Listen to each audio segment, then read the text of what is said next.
Welcome back. Time now for Midday Sports.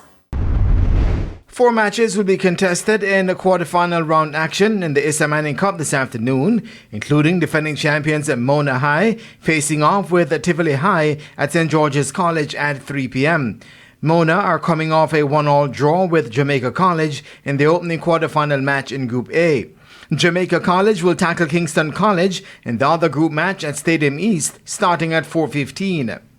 KC are atop the group after defeating Tivoli 5-1 in their opening quarterfinal match.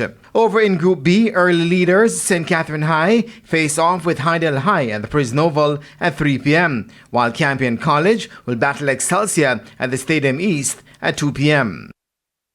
Meanwhile, over in the Issa Costa Cup competition, quarterfinal action resumes this afternoon with 2 matches. Former champions Glenmere High will host McGrath High in Group A, while Central High will take on Ocherius High at the Wembley Centre of Excellence in Group B. Waterhouse moved up to 3rd in the Jamaica Premier League table after their 3-1 win over Malines United at the Anthony Spaulding Sports Complex on Monday night. In what was the first match of a doubleheader at the venue, Andre Fletcher led the way for Waterhouse with a double in the 30th and 55th minutes.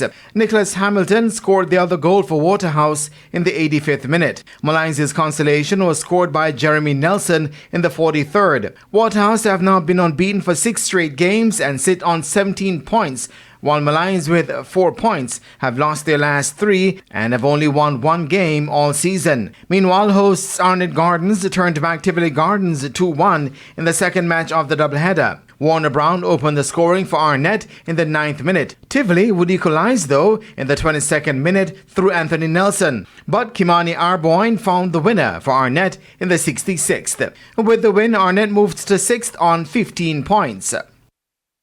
The Jamaica Scorpions will face their toughest test of the 2024 Regional Super 50 Cup competition when they face defending champions Trinidad and Tobago Red Force in a day-night encounter today. The Red Force sit atop the table after 5 rounds, having recorded 4 wins and a loss. The Scorpions have shown great improvement from the 2023 season, where they ended that campaign without a win. Head coach of the Scorpions, Robert Haynes, says given what the team endured last season, he's pleased with the response of the players. Team needs to stick together. We need to work together, and that is what they're doing. It's no real individual saying that I need to get 100 or I need to get 5 wickets. It's about the team, and that to me is very important, because once you put yourself in a position in terms of winning or in a position to make sure that you don't lose the game, we will do well. And overall, it's good, and I know that we still have more to come.